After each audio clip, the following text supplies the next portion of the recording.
Welcome to Buckets, brought to you by FanDuel Sportsbook. My name's Matt Moore. I'm the senior NBA writer for the Action Network, and today's show is a rarity in that we're not going to be no best bets today, though you will learn stuff that you can use on the betting side, as always, on this show. Last week, I published the Elite 100, a project I've been doing off and on since around 2012, listed the top 100 players in the NBA based off of my definition of how much they impact winning. That's kind of the core of it. And there's a lot of factors that go into it. Availability is a big one. So if you miss a lot of time, you're going to take a little bit of a tumble. Playoff viability, big one. Need to be a 16-game player or at least have the possibility of becoming one. And some of this gets into a lot of the details. And a good friend of mine, one of my guys that I've known for a long time, who's very smart, is smarter than me, has very graciously agreed to come on because he's done his own project that's similar, but in many ways a lot smarter and, if nothing else, safer than mine, which is the Athletics NBA Tiers program. And that's Seth Partnow. You know him from The Athletic. He is absolutely prolific. You know him as the author of The Midrange Theory. You can find that in bookstores still. Seth, how are you? I'm doing well, thank you. It's funny that you say that it is a less risky project, a safer project, to do it in tiers as opposed to actual rankings, because I don't think I've dodged any of the vitriol that one might get from doing rankings by flattening it out and doing tiers. But whatever. I think one of the things, the only reason, not to go down this road too much, but one of the reasons I would say it is it's a lot better to put on a graphic of Seth Partnow has this player in tier 4 rather than me, where it's like Matt Moore has X player at whatever. So, like, for instance, just going to pick a name out of a hat, LaMelo Ball's 85. Like, that kind of a number tends to generate like a lot of discussion about that specific player. It's very easy to limit that. So in that regard, I think you're at least a little safer from some of the social media attention. I suppose. Though, I mean, he thinks this player is as good as that player. Yeah. It's all of a piece, I would say. So I want to start here. When you started doing this project and you kind of set up your baseline of how to approach it, what was the most important thing for you? Like, what were you trying to accomplish with the tiers? What was the goal for you with setting up tiers? So it's a little bit the same thing you're talking about. This was has been frustrating for me both as a fan and as a analyst and on the team side, is the sort of squishiness around language about what level each player is. The NBA is a talent league. We know this. Best guy wins. We know this is it's a strong tendency in the playoffs, and so deciding the difference between, okay, we got a really good player, we got a franchise player, we've got a starter, we've got a good starter, we've got an all-star.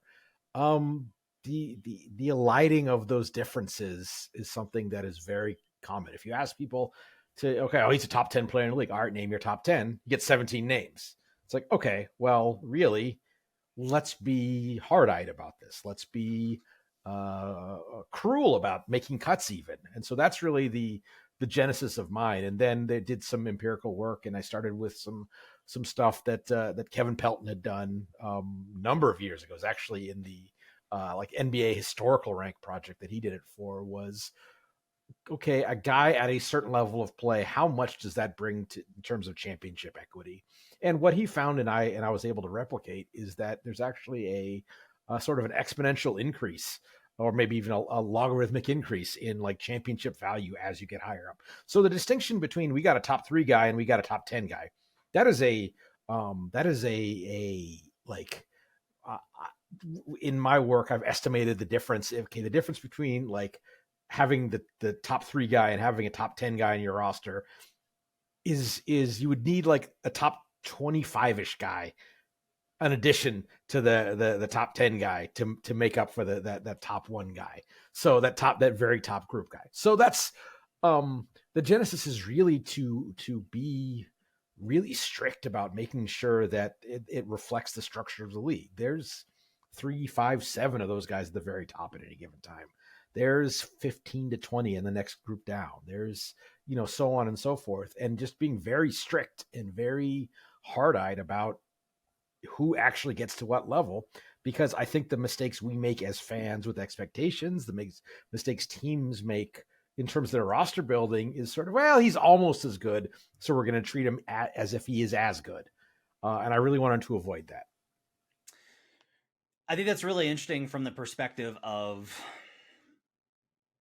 when we're trying to establish value, there is a lot of not only squishiness around the language, but people tend to bleed these things, right? Where it's like, well, sure, maybe he's not Nikola Jokic, but he's within that range. And it's like, no, like there's a reason that his teams don't win as often. And I think it does get the same kind of effect as we go lower along. One of the things you'll find over on the Elite 100 is I added a playoff rank, which is a really messy project. It's one of the reasons I didn't lead with it. I'm not going to do like a playoff ranking top 100 because with guys that haven't been there, or guys, Darius Garland being a great example of this, when you have one appearance and you have failed miserably, I punish you way more for that than somebody that has been there more often and has had more opportunities.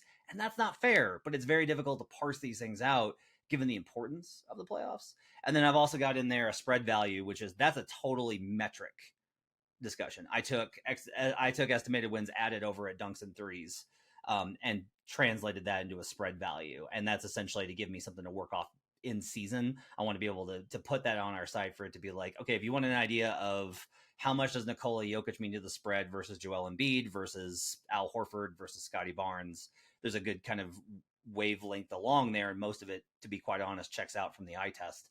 A very anecdotal, like, oh, that checks out. There's very few quibbles I have with those numbers. I think a good place to start as far as a discussion point is maybe the most controversial ranking I had, because you wanted to talk about it. And actually for you, it involves two players, but I have LaMelo Ball 84th. Like I have LaMelo Ball significantly lower than every other ranking that you're going to find out there. Some of the listings on this are always going to be lower or higher because my opinion, my analysis is going to influence me. And there are a handful of players that I was like, I want to make a statement on this. Like I want to get out there that this is like an opinion that I'm putting out there.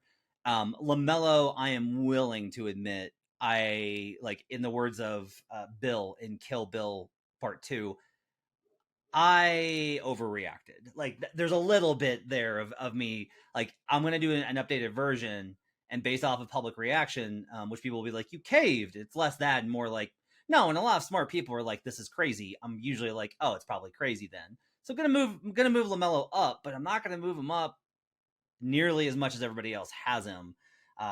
Let's start with my list, and I'll get to some of your quibbles. What is your quibble? What is your quarrel with LaMelo? I got involved in this one a little bit. It wasn't so much as, I think that's probably on the very low side. That would, like, that level would put him in like tier 5 of my, and I think that's a little harsh. I understand why you would have him lower. I have him on mine at a sort of a tier above Austin Reeves, but I opined that it's not ridiculous to say that for a number of reasons, like as an actualized today basketball player, Austin Reeves is more effective. Now, some of that is system and context versus potential. And I think that 30 GMs in the league would take LaMelo over Austin Reeves, but that's not what we're talking about. Like exactly. 30 GMs in the league would take Victor Wembanyama over Al Horford. If you're trying to win a title this year, is that like, where are you? That's a different question. And talent versus effectiveness are different questions. And I think that we're seeing it, frankly, this summer in FIBA, with Austin Reeves being a very effective player in that aspect. That, like, Austin Reeves, maybe he doesn't have the top end of talent, that doesn't have the passing vision, and doesn't have the frame, and doesn't have the athleticism, but he's being good in the NBA is as much about consistency as it is about, it's much more about consistency, I would say, than it's about highlights. I think a lot of the players that people from sort of the analytics area tend to rate lower are the players who can do very difficult things but not well enough, and they make enough mistakes to sort of give back a lot of that value. It's sort of the classic example for me is the very efforting defensive guy. Yeah. Like a guy can play. Let's use Dylan Brooks as an example. One of your favorites, I know. Generally a guy who plays very good defense, but also an enormous foul box. Yeah. And, one of the leaders in the NBA annually in committing non-shooting fouls in the bonus. Each of those is worth about half a point. Like just a normal possession versus turning it into basically a layup. Turning it, the NBA is going to average 1.5, 1.6 points on a 2-shot foul. How many of those do you need to swamp any defensive impact you might have when you say like, all right, a really good player is probably +3 per 100. If you're giving away 1 point per 100 and fouling too much, how much value do you have to do everywhere else to overcome that? And so I think that players who kind of do really good things, but also some really bad things, tend to get overrated in the public because you see the really good things and you kind of forget about what they're costing you and all the times they kind of mess things up. Yeah, so a lot of it is, you kind of mentioned that I got a lot of pushback on, there's no GM in the NBA that would take Austin Reeves over LaMelo Ball. And I'm like, that's not at all what the ranking is attempting. The ranking is more attempting the question of, is Austin Reeves better and more impactful in his role than LaMelo Ball is in his? I will fully admit that to me, usage is a privilege. You getting the ball a lot, oftentimes, I think we do the opposite in terms of discussion, where it's like, well, I mean, we're gonna forgive him for these mistakes because he's got the ball in his hands all the time. Does he have to? Does he need it? Does he have to have it this much? And if we're going to put that on in, you do get the ball that much. Guess what? You're right. It is a huge responsibility. That means that all of your mistakes are that much more costly because they're across a greater span of them. And largely the reason that LaMelo is so low is, and it was in typical fashion, I get a lot of, you don't watch, like you haven't watched Hornets games, which of course is ridiculous, and it's especially ridiculous. Like there are teams that I didn't watch as much last year. I can admit that. Can't watch everybody. I watched a lot of Hornets games the last 3 seasons for a number of reasons. Among them was I was betting an under 2 years ago and was like, how am I this far off of this team? And then last year, it really is just like they're on when I'm making dinner or doing laundry. So I happen to watch a lot. The big difference, and a reason we'll talk about this other guy who you think I have too high, even though you're with me a little bit on LaMelo, at least being lower than the average kind of ranking of him, is that I don't think that LaMelo Ball values possessions. The defensive stuff, and you talk about in the tiers program about maybe he's unrealized in terms of what he can do defensively. Could he become Steph Curry in terms of if he gives good effort with high basketball IQ and feel for the game? I would like him to, I don't know, like I would start with, does he understand the defense exists? Like does he know that like there is this time when when his team doesn't have the ball? We could start with knowing that. And then we can kind of move to the big gap between him and Tyrese Haliburton is I think Tyrese Haliburton has excellent feel for his shot selection. LaMelo Ball may have great feel for the game in terms of slick passes and how to navigate an offense. He has extremely poor decision making, in my opinion, when it comes to what choices to make with that feel. And that to me is why you have this massive gap. And it's honestly, that's part of the gap between him and Austin Reeves as well, is that I feel like Austin Reeves has a good understanding of what not to do in a lot of situations, of where not to take up space offensively. And when he does take up space, he does so efficiently. Tyrese Haliburton is extremely efficient in how he takes up space. LaMelo, even though the numbers are not terrible, they're at the rim, they are catastrophic. He's 5th percentile there. But in general, I find that LaMelo Ball doesn't value possessions enough to warrant his usage, which in turn hurts the rest of his team. That would be my argument there. I think that's going a little too far, and I'm going to risk being a little bit hypocritical here, in that you do. I mean, what's the next best option on that team? Who else should have the ball? And it's like, oh, you'd like put the ball in Kelly Oubre's hands or Terry Rozier's hands or Terry Rozier's good. Whatever is left of of Gordon Hayward, like, there's the on some level, it's the 30th ranked offense in the league last year. Yeah. Now he didn't elevate it. I mean, he only played 30 some games, which is a whole other thing. But it's also like the level of talent is what it is. And we do have to avoid, though. I think what you were hinting at earlier is this is something that I've become very cognizant of over recent years, is like double counting unfavorable context almost. Like, he has great top line numbers. Part of the reason he has great top line numbers is his teammates are bad. And so it's like, well, he can't hold his efficiency against him because his teammates are bad. But part of the reason he gets to, have the ball enough and have carry a 30 usage is because his teammates are bad. And so you're giving him like both the benefit of the accumulation of having no competition for shots, no competition for stats. I mean, it's sort of it's not literally true, but an NBA team gets 80 points, 25 rebounds, and 15 assists just for showing up for opening tip. Yep. And who those stats end up with are often a matter of sort of choice. Like, or they're all like, who's the guy that we're featuring? Like, for whatever reason, it might be a conscious choice to try to goose somebody's number. It might just be out of convenience. It might be that a certain player is very attuned to getting their numbers in games that don't matter. And I'm not saying that's LaMelo. I'm saying there are guys around the league we've seen do that.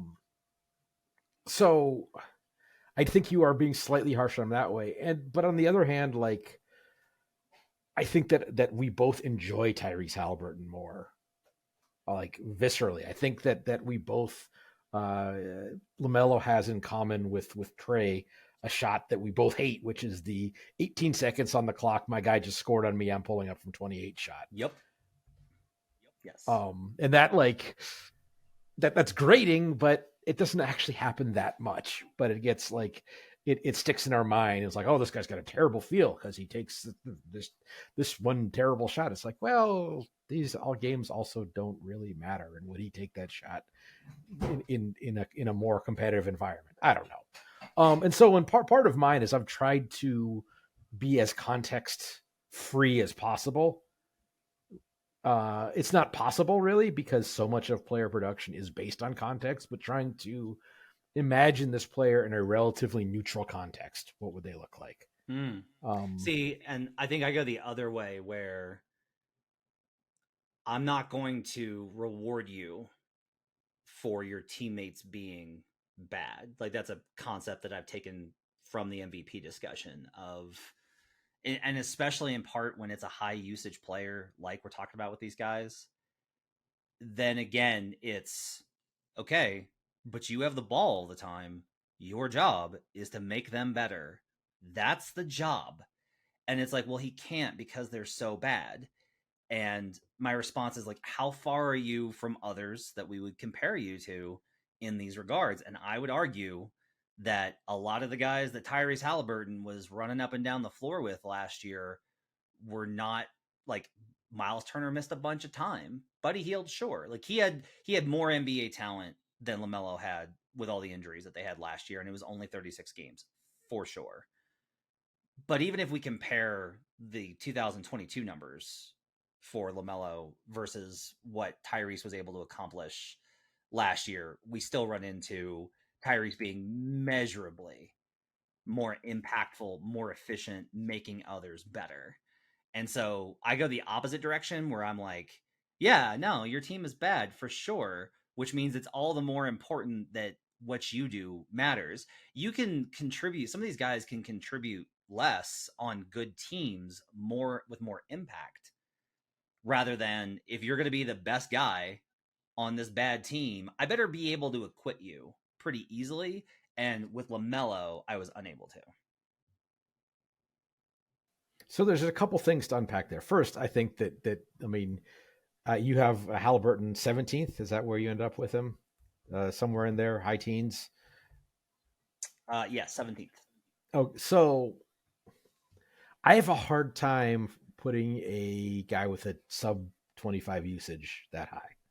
It's just like, maybe you can get like a prime Chris Paul, maybe a prime defensive anchor center like the I know we're going to argue about him later, but the absolute peak of Rudy Gobert's powers, maybe I had him that high. I think we've come to a spot where elite level individual creation is the single most important skill in basketball. Now, elite level, I think there's to unpack a little bit. Like, I think there's a through line in terms of players that we both are lower on than consensus is guys who do okay with high usage. It's like, that's Yes. neat. That's great. How do you balance that? And, another guy, Brandon Ingram is another guy who certainly probably falls into that. I think that that there's almost a difference there. I have LaMelo higher than Brandon Ingram, in part because he does bring like more of the everything else. Yeah. Than Ingram does. But that's not to expand the discussion to other players. But I feel like that's going like super high on like you get into that range, and it's just like, all right, this guy is good enough that with perfect team construction around him, he's the best player on a contender. And I think that's too far for Haliburton. I think that's markedly too far. Like, if he's your second, third best guy alongside some other, like, maybe even comparable players, all right, I can see that.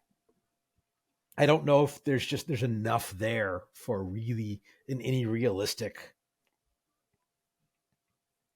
construction. Like, who in the NBA is the second best player on a Tyrese Haliburton team that is a legit conference finals level team?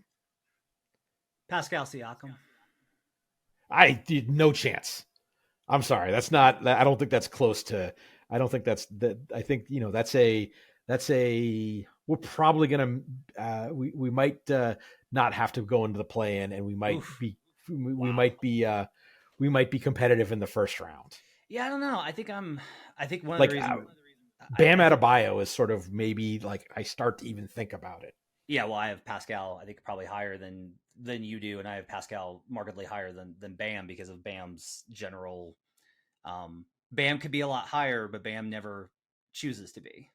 Bam never chooses to be more forceful. Bam never chooses to be more impactful. Bam defers too much. Bam just, like, there are long stretches in games and seasons, quite honestly, where he just drifts and in series, and it's a problem. And if he didn't do that, I would have him like top 15 because I think he's incredible.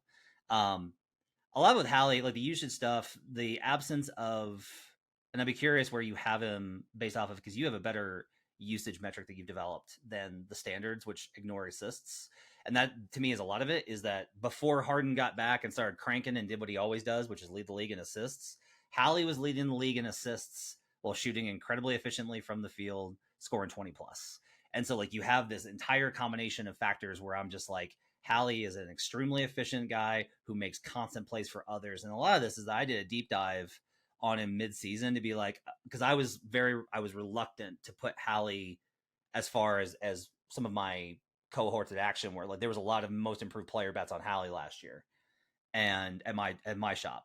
And I was reluctant. And so I was like, all right, I want to see what's going on with this guy. I want to really understand what's going on with Hallie with the Pacers. Like, I knew him from Sacramento, but I want to do a deep dive. And then after I did the deep dive, I was just like, this is maybe the second best passer in the NBA. Location on target, creativity, precision, feel for the game, and like the ability to deliver the pass before the defense has read his pass and is reacting. The degree to which he is ahead of the defense is phenomenal.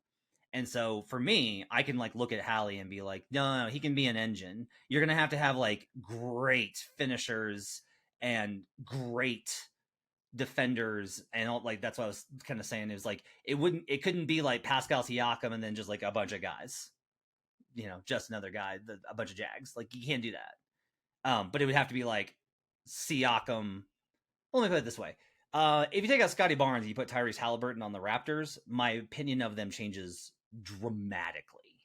Like, it shifts way levels. Like, I'm betting they're over, and I'm betting them to make the playoffs, and I'm probably looking at them as like a team that could make second round or better. And so once we get to there, I'm like, well, it's a hop, skip, and a jump to, you made a conference finals the same way the Blazers in 2019 made the finals, or the Mavericks in 2022 two made the conference finals. Like, So that's a whole other argument to get into. Is like like those are teams that this is a distinction that seems weird, but those are teams that made the conference finals without necessarily being conference finals level teams. That's fair. If you're asking me about like being a conference finals level worthy team, you're absolutely right that I can't really get to a spot where Hallie's the number one and there's a good enough number two. Yeah. No,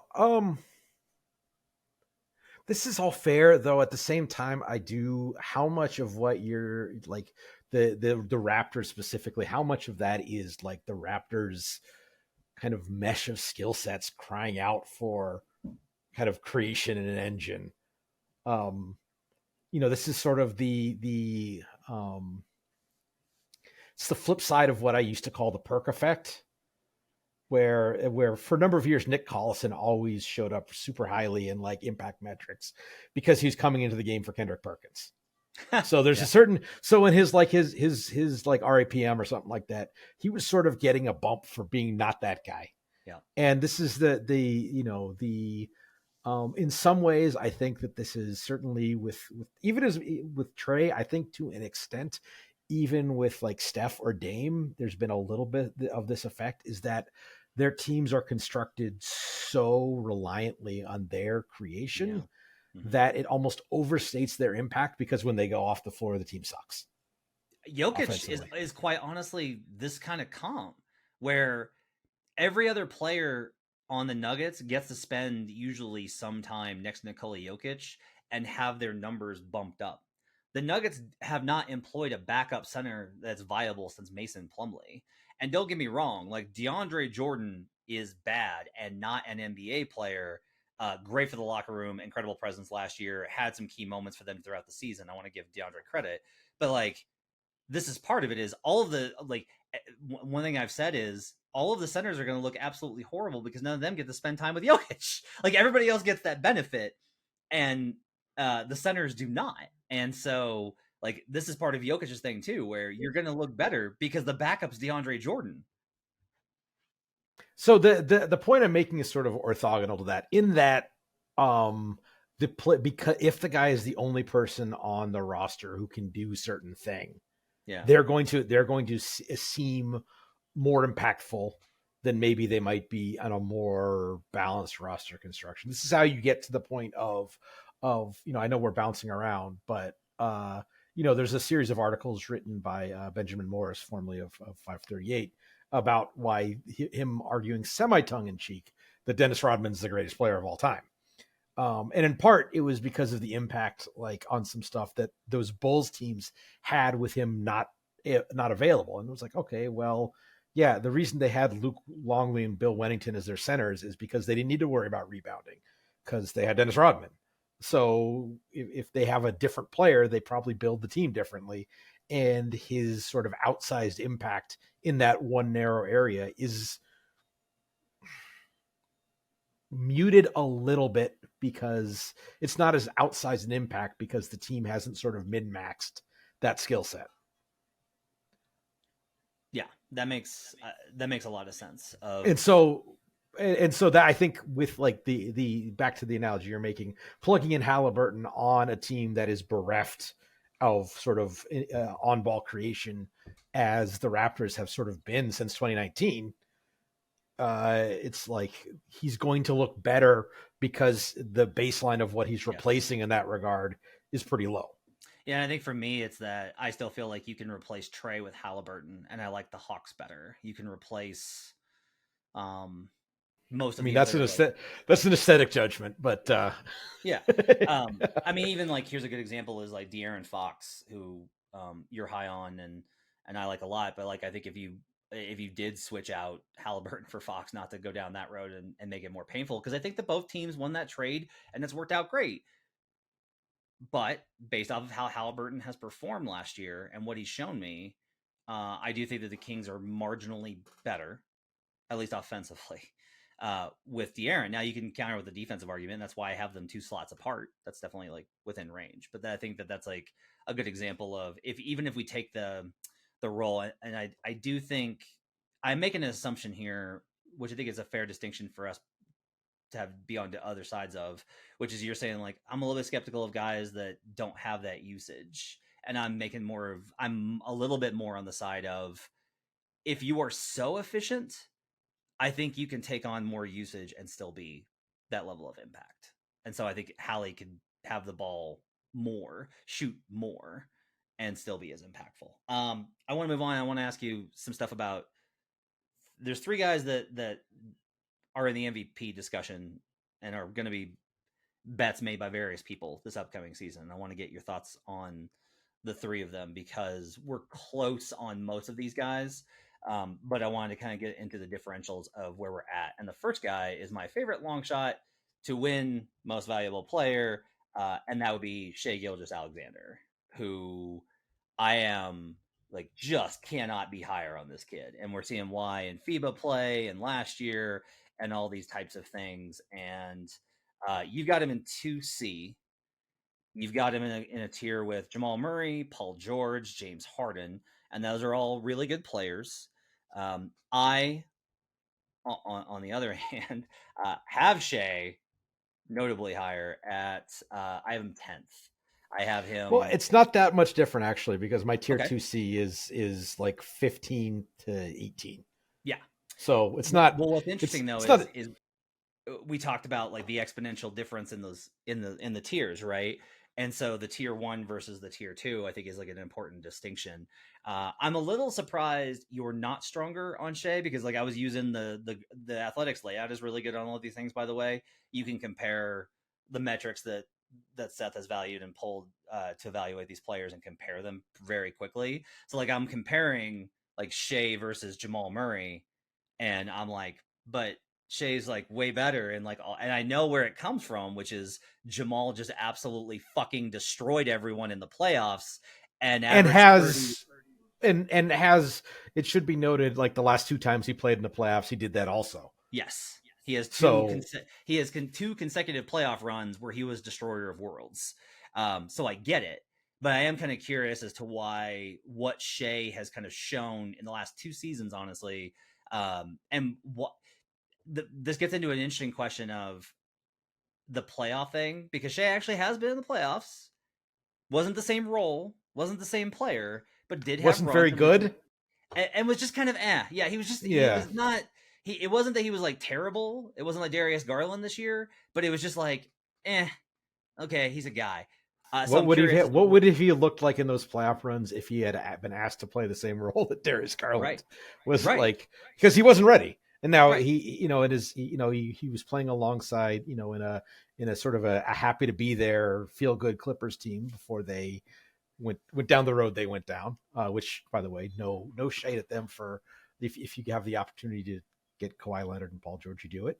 And then, on that OKC team, he was the second, third, fourth guy, and the first guy was, one of the great, puppeteers of, certainly in his late prime, was Chris Paul. So he was very like almost tertiary on that team. So the point being is that he hasn't, contrast with Murray. Yeah, he's been great in the regular season. His availability has been what it's been, not all through his own fault. I think there's some organizational choice there, but he hasn't had the opportunity to prove things.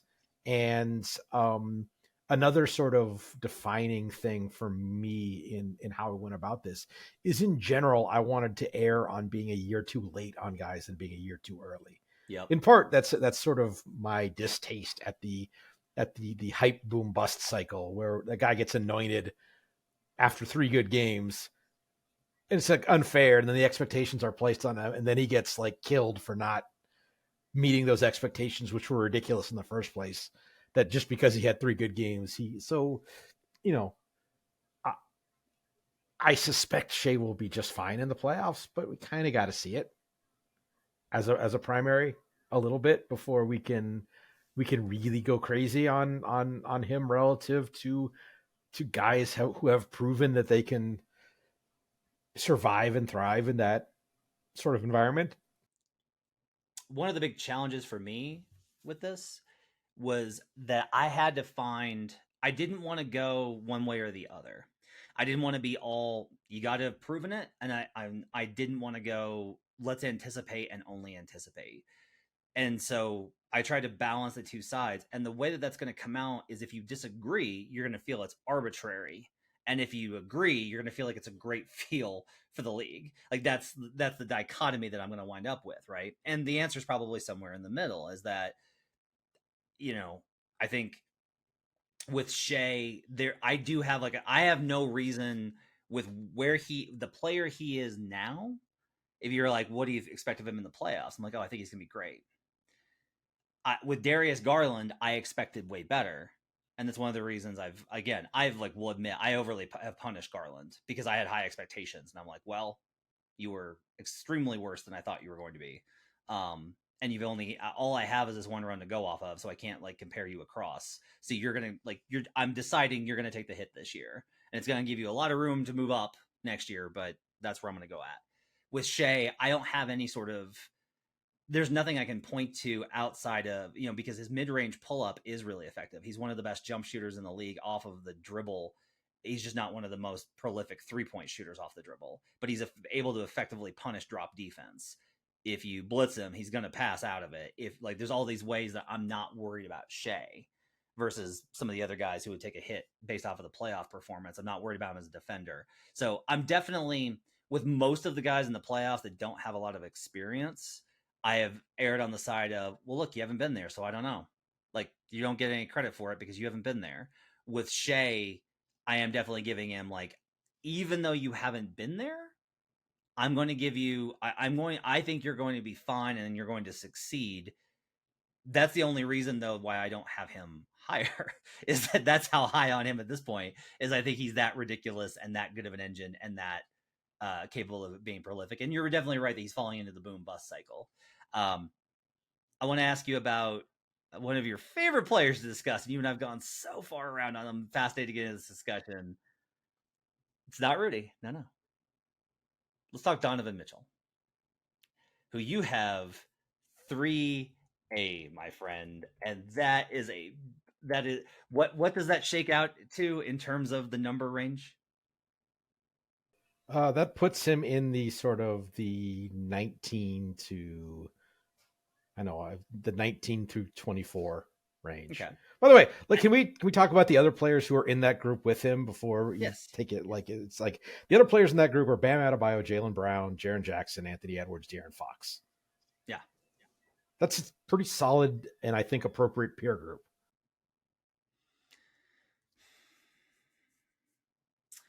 So it's interesting in that he's a high usage guy with regular season success as a high usage guy, extreme success in a high usage environment. The playoff stuff I actually think is a little underrated in that, I think his last playoff performance versus Dallas that was a damaging series for him, and fairly so. I think he got targeted on defense into oblivion. Was ineffective. I think he didn't quit on the team, but that entire team basically, once Jaylen Brown stole their soul, or not Jaylen Brown, Jalen Brunson stole their soul, that entire team was like, yeah, it's time to break this thing up. We don't have it. We just do not have it. And it fell apart. Donovan, I thought, struggled in the playoffs this year, but it was largely on account of how much of an uphill climb all of the offensive stuff was for them for a number of reasons that I do not want to get into because of how much I've hashed it out and how much frustrated it makes me. He wasn't targeted as much defensively, I thought, in this year's playoffs, maybe as he was in the Dallas series. They didn't try to as much, and it's harder to with Cleveland's personnel to do that than it was versus Utah.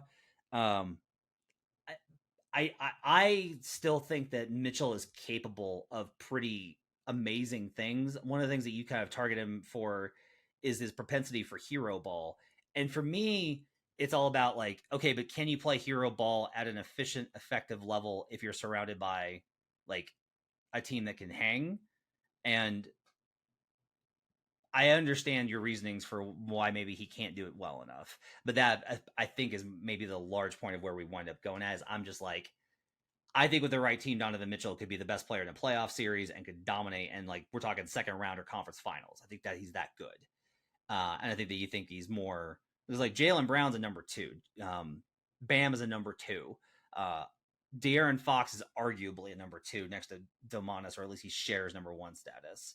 Versus Donovan is absolutely 1 in these spots, and that differential. See, I think that if for the assuming he sticks around in Cleveland, like he's sort of the kind of number 2 that a less traditional best player like what we hope Evan Mobley can be, like what Bam Adebayo has threatened to be at times, maybe even like a Jaren Jackson, like the guy who is the most impactful player without necessarily being like super ball in hands guy. Maybe next to Anthony Davis. Maybe that's the yeah, he's the engine, but he's not the best player. I think that's where that's sort of where he fits in. And like, you compare him to say Jaylen Brown, who's actually fairly seamlessly like, you can say what you want about some of Jaylen Brown's skill deficits. I think he kind of has understood the assignment of his role in Boston in a way that Mitchell has sort of chafed against at times, almost in the last 3 to 4 years. I mean, Utah, it's not even his last year in Utah. It's the second to last year where they played a way they played all season, and then they get the first time they face any sort of adversity in the playoffs, their whole offensive system goes out the window, and it's like, oh, one screen, well, that didn't work. Let me go 1-on-1. Yeah. I mean, I thought that they acquitted themselves fairly well. I know that the Kawhi injury kind of like says like you lost a Kawhi, or you lost the Clippers without Kawhi. I get that. He got outplayed by Reggie Jackson over the back half of that series. Like, yeah. I think he deserves, but it's also like he deserves a lot. And this was effectively, you and I argued this that entire season of who deserved more credit for being the one that got them to that number 1 seed and got them to that spot in the playoffs. Was it Donovan or was it Rudy? And the answer is probably both. That the tandem of them is what made them successful. And the fact that we talked earlier about min-maxing, but I think they min-maxed the skill sets around those two guys in that, okay, we don't need on-ball defense or on-ball creation because these guys have the defense and the offensive creation covered. So let's get some guys who can, connect and pass and shoot and play the blender stuff. And it'll be great. And then you get into the playoffs and you need a system that's a little more robust, and it sort of falls down at sort of all aspects almost. Yeah, and one thing I will say is I do think that much the same way that DeRozan's arrival, I think, has hurt LaVine. I think LaVine's regressed in part because DeRozan and the role that he's taken on. I think Darius Garland has taken a step back because he's had to cede so much ground to Mitchell. Like Darius was an all-star and was phenomenal and was really good and has like a lot more, still has a lot of upside, I think, left. And he's had to make so much room for Mitchell ball, for Spider ball, that I think it hurts him a little bit. And in those ways, I think maybe you're right that I'm overlooking how Donovan hurts his team rather than all the things I look at where it's like, well, yeah, he has weaknesses, but he's so good at what he does. And then I think that tension there is what's interesting about them. So I think that me having him as high as I do is a reflection of he's actually, there's kind of an imaginary line of good enough at that stuff. And he's like just above that line. And whereas some other players who I'm lower on are maybe below, either just below or somewhat below, but he's above that line. But at the same time, he's not like he's not Devin Booker. He's not Jason Tatum. He's not Shai Gilgeous-Alexander. Right. I am kind of interesting about, because you've got in here the championship value over replacement relative to tier 1. I was curious about the differential between inside the tier 1, because you don't have that listed there, I've seen at least. And the reason I bring this up is Joel, where you have Joel in 1B with Luka, and that's where most people are going to have Embiid. Is they're going to have him in the tier with Kevin Durant, it's Joel Embiid and Luka Doncic in tier 1B, 4 to 6. I have Embiid. Again, this was I'm listing my opinion here, I have Embiid ninth, and I had him several spots lower to initially begin with, and was just like, let's save the mentions. Let's assume that I'm not as correct as I feel I am on him, and let's at least give him a top 10 ranking, because I definitely had him in the teens initially based off of his availability. And what I see are extreme playoff vulnerabilities that I just am baffled that people do not like. He's starting to catch heat for it, but I still feel like on the analyst side, we do not pay attention to Joel Embiid's playoff weaknesses enough. I am curious from that championship value stuff about the difference between 1A and 1B and 1C to kind of evaluate how much Embiid matters to a team's championship. So that I don't think that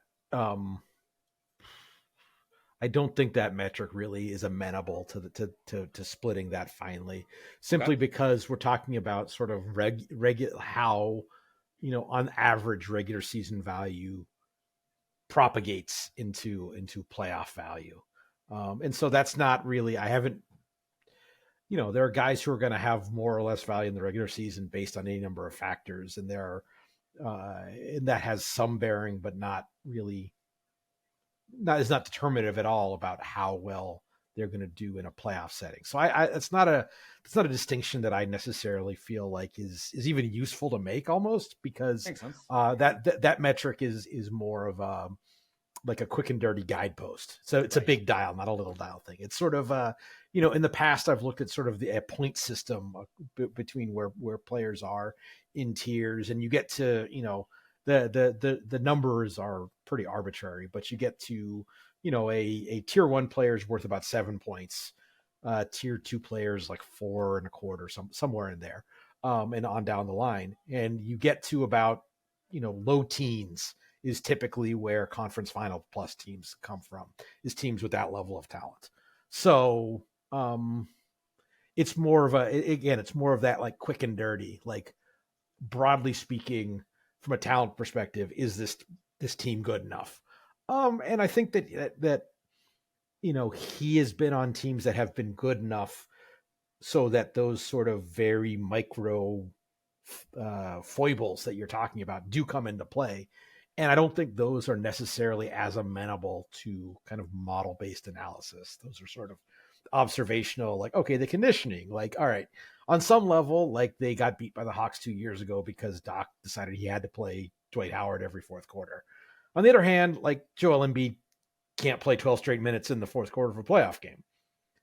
Yeah. And that's, to some degree, that's, enormous human being. To some degree, that's probably a fault of conditioning, and the answer somewhere in between. So that's sort of somewhat a failing on his part, somewhat a failing outside of his control. But as I said in my write about him, you do get the thing that, with Embiid, it's just sort of always been something that has like, oh, he got a little hurt. He got tired. He got his teammates messed up. His coach was this guy, and so on. So, it's the justified thing. You wake up in the morning and you have a conversation with an asshole. You talk with an asshole. If all you do all day is talk to assholes, you're probably the asshole. So it's at a certain point, just the confluence of stuff that just seems to happen around him is a fair critique.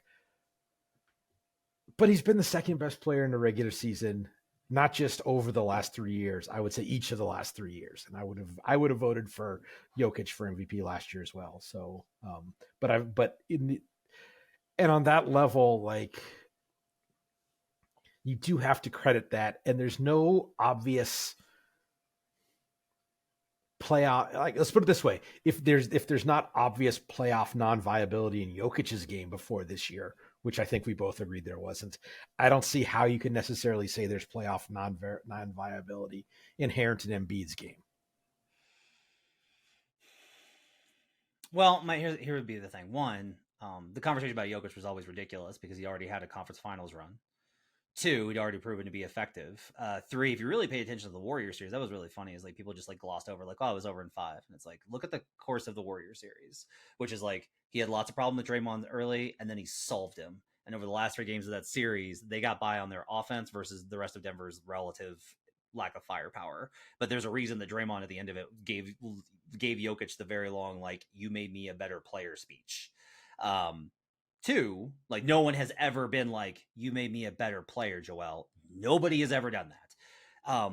Two, a good example of his limitations, particularly in playoff setting, is it translates to why he's so successful in the regular season. No one tries to take away things in the regular season. They just kind of live with it, like, oh man, Embiid cooked us because we didn't ever try anything different on pick and roll because it's game 65, and why would we do that? After it was either game 5 or game 6 of the Celtics series, he made a quote about, I didn't get the ball enough. And to me, it was like the perfect illustration of why he's so limited, in that you don't have this problem with Jokic because Jokic can bring the ball up. And Jokic will always be able, like, you can move him to the high post, you can move him to the block, you can move him to the corner, you can get him on the run, you can move Jokic off of screens. And you're like, well, that's Jokic. Fine, he's not as good as Jokic. But look at all the other guys that we consider in this tier. Jason Tatum doesn't have problems getting the ball. Devin Booker doesn't have problems getting the ball. Luka Doncic doesn't have problems getting the ball. It's because they're not reliant on someone else to set them up constantly. And what happened in the Celtics series, in large part, was that Boston, for some reason, in games 3 and 4, were very much in the like, if you go back and you watch, they weren't guarding the pick and pop. They were so worried about shooters for some reason that they were just giving Joel that mid-range J, which is not everything that he wants, but it's his preferred. He doesn't have to bang. He doesn't have to move. Doesn't have to drive, doesn't have to dribble, doesn't have to read the floor. He just grabs it and he shoots a little midi and then he shimmies his way on back. And when the Celtics decided, well, let's take that away, nothing. There was nothing left. Can't post up because if he posts up, they're going to double team him and he can't pass out of a double team. Can't go to the perimeter and face up out of it because he doesn't have the mobility. I would suggest that can't post up because they didn't have anyone who could or would enter the ball to him in the spot that wasn't pulling him to 8. It's not a terribly dissimilar argument. I mean, it doesn't seem like there are that many players who do know how to enter the ball into the post in the NBA anymore. But part of that is also, I mean, and this is sort of it's always something, is that the current version of the Sixers, for however long it stays, has devolved into a James Harden team in the playoffs. And I don't know how much of that, again, it's always something, but how much of that is, a failing on Embiid's part, and how much of that is like you're putting the wrong guys with him. Yeah, for me, it's like we could just go back and we can pretty clearly watch when he does get the ball. His struggles with passing are known. Yeah.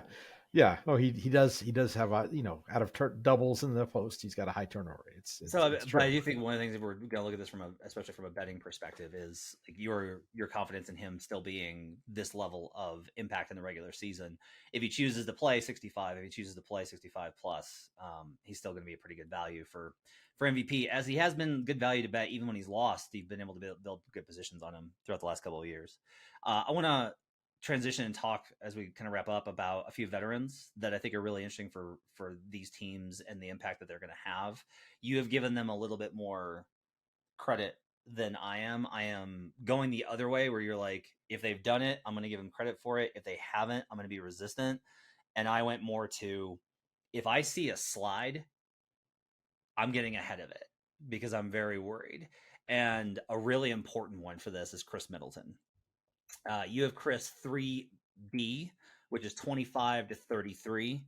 I have Chris 39th in my ranking, 38th, I'm sorry, right behind Zach LaVine. That doesn't sound like a significant gap here, but I do, so I do think that there's like a significant slide here. I am worried about Chris's availability. I am worried about Chris's impact. I am worried about and much of this is an interesting question of how much of the last 2 years was him protecting himself to make sure that he got this contract, because there was just like a lot of talk about how much the money was going to matter to him, and the Bucks came through and paid him. but it also meant that their roster is now paper thin, so his importance is amplified. So if he is closer to your range than he is to my range, the Bucks floor goes considerably up. And if he is closer to my range than yours, then my Bucks under bet, which I bet immediately once the numbers came out, is looking a whole lot better. So without getting into the specifics of the player, I have tried to give the benefit of the doubt on if it's an acute, okay, he had surgery and he wasn't right all season. You get kind of one bite at that, one sort of mulligan at that. Like, all right, he was compromised. It's not, maybe there's some slide, but I think the acute sort of, 5 months off of knee surgery or whatever is a bigger vector than age is likely to be. So, if when he is, his health probably returns him to a level maybe a little bit below what his peak was, but I already have him below where his peak was. Right. So I think that's sort of where those things intercept, is like, he might be getting a little worse because of age, but physically he will be better this year than he was last year. I think, or the wheels have just come off and he's done. And if that happens, like, that'll be reflected in next year's, but I don't want to assume, sort of based off of one kind of string of injuredness. And it's and for especially for a non like catastrophic type injury. It's not an Achilles, not an ACL, where so not these sort of career affecting, not a broken leg, not those kind of career trajectory potentially affecting kind of things. Guys play healthy, less healthy all the time, and sort of trying to pick the midpoint there is sort of part of the issue, because that's an easy way to be wrong on a guy. Is like, he's hurt, he's done. It's like, well, no, he had a rough. We've seen guys have rough years and come back to form. It happens all the time, and he's at the age where maybe that starts to not be a thing. But he's not like ancient, and he doesn't have a game that's like based on some extravagant burst that he never actually had. So that's sort of where the benefit of the doubt kind of comes from for me there. And I think I am been fairly consistent across players and across years in providing that benefit of the doubt. That's all very good reasoning. I think I am more concerned about what his game is going to look like as the miles rack up than some. Another guy like that is Draymond Green and the Warriors. So my big thing with Draymond is just Draymond went from like, look, it may be a little shaky, but he could still shoot a little bit and he can score a little bit. And then like as the seasons went on, it went to like, look, he's not going to be a major scorer, but he's capable enough and he'll hurt you and he'll have the occasional game where you're like, man, Draymond killed us with that. To now it's like Draymond can't like layups or scary attempts. And so I have him 54, and that pains me because of how valuable I think he is defensively. And he's such a smart player, and he's the engine, like all the things that I value, Draymond is. But I'm worried more and more about how teams are going to scheme against him with how sharply I've kind of started to see the offensive viability decline. You've given him a little bit more credit by having him in this tier, and I'm curious. I want to know if maybe I'm a little too worried about Draymond was really available last season. He had injuries the year before, but he is getting older, and I'm worried about both availability and his ability to be viable in some of these ways and what that means as he cements as he gets older. I would say you like some of the details and skills might be different, but I mean, run that entire conversation I had about Middleton back. I think it's a very similar, like, yeah, it's like, there's certainly, those aren't the only two like veterans sort of like, I've got my eye on you. And, if we don't have to get that, we could get to Christmas and I'd be like, nope, he needs to be lower. And that's Draymond. That's Chris Middleton. That's Kevin Durant, frankly, is someone in there. that might be Giannis. Sort Yeah. of. I'm Yeah. That's sort of a thing that for some, I mentioned Chris Middleton's game not being dependent on athleticism. Giannis's is. If a guy who's had some issues declines a little bit, that probably takes him out of the top tier. So that's something I'm watching for this year. I'm not saying it's going to happen. It's just one of those things that you're looking out for.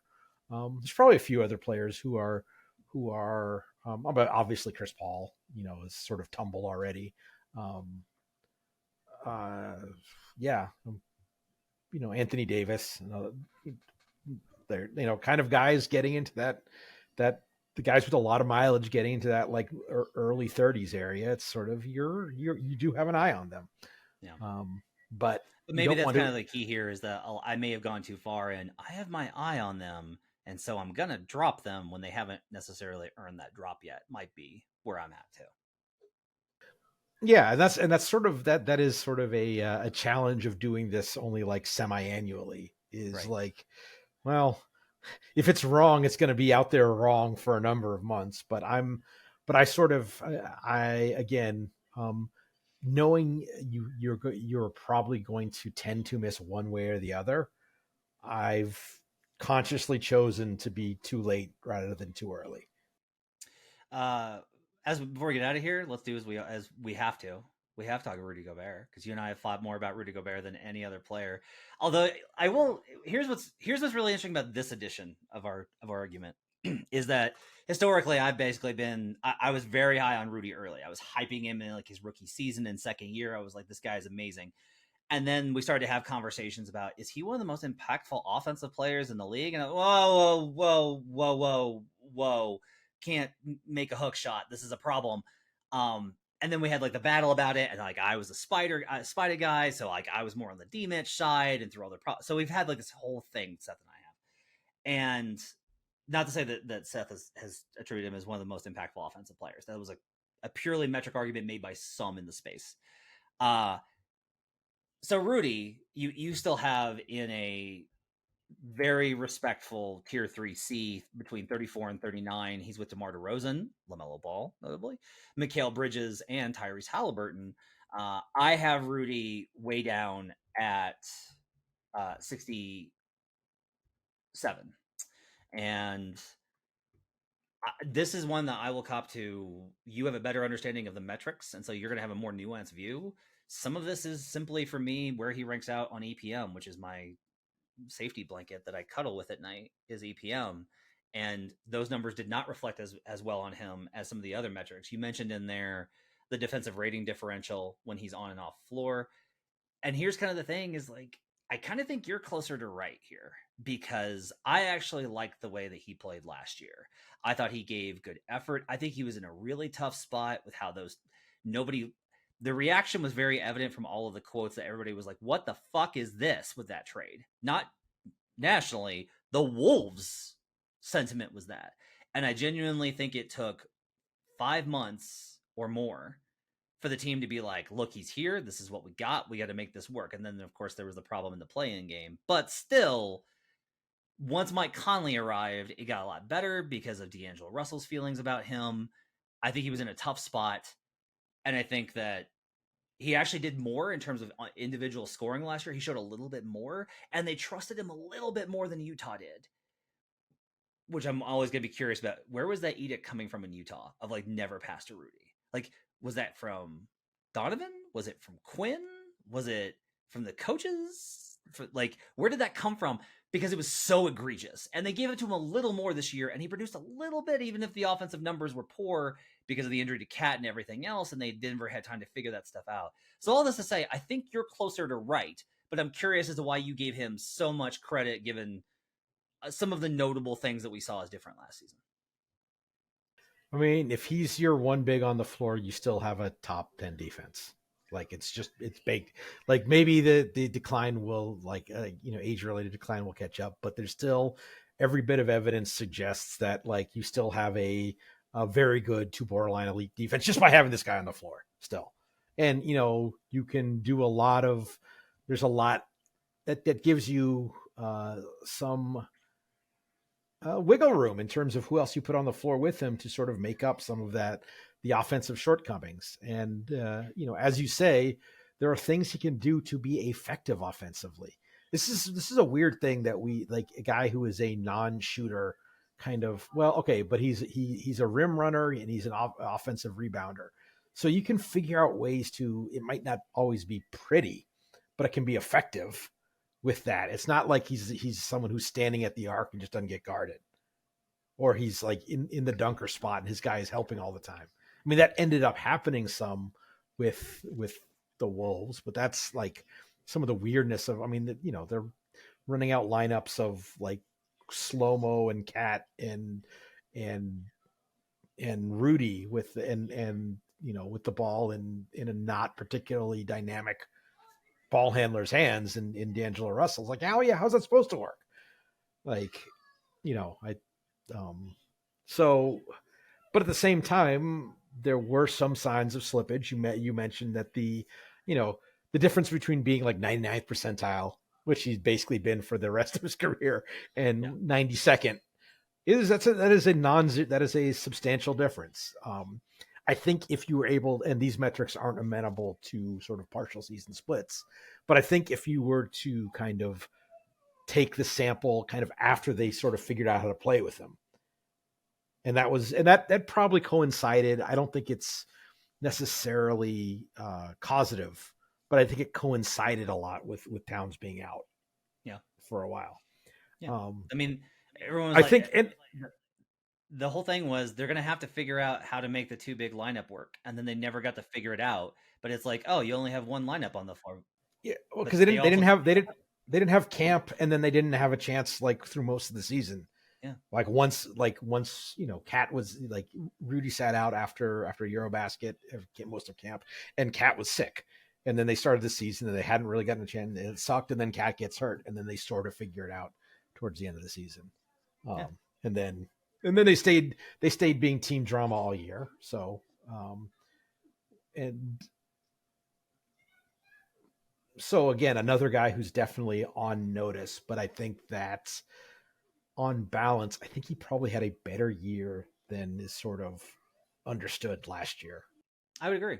With that assessment. So I think I'm probably gonna move him up next time I do the rankings. So that's Seth Partnow from The Athletic. You can check him out over there and check out all the tiers rankings. Seth, thanks so much. It's not rankings. It's tiers. Oh, sorry. I'm sorry. Thanks for having me. And I guess the last thing I want to say, and this is, I'm gonna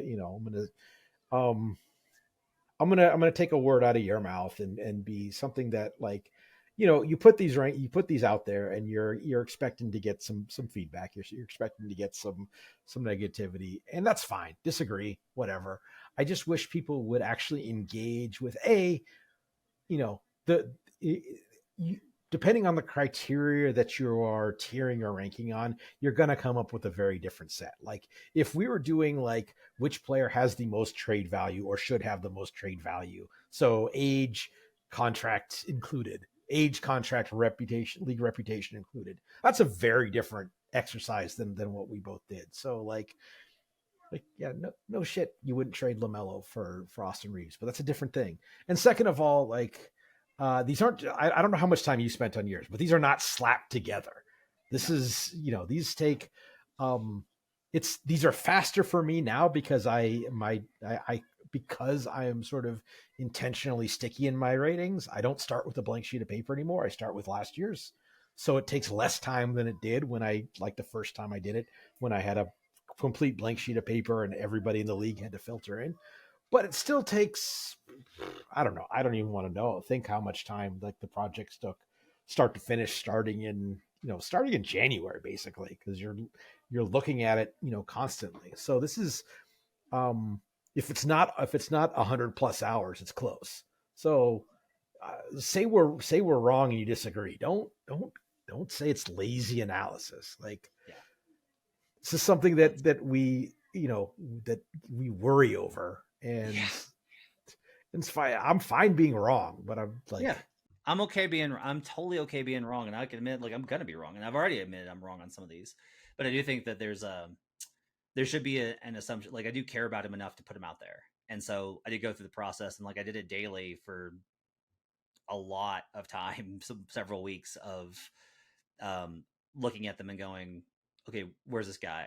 Doing them daily to look at the entire list and evaluate them and be like, all right, that seems too low. I'm going to move them up. No, maybe I was wrong. Moving back down. It's fluid, and especially in a lot of these large ranges as you get lower. So yeah, I think it's a good point that a lot of time. I mean, there is a quick rip, a clickbait way to do this, but I'll say that just based on the amount of, the fact that you bothered to do a spread rating and a differential between, how they would grade out in the regular season versus the playoffs, like that in and of itself shows that this isn't a quick rip. So don't call us lazy. That's don't call us lazy. If you're listening to this podcast, you're probably not the people who are calling Matt lazy. Probably not. But damn it. Thanks for joining us. Appreciate you guys being along with us.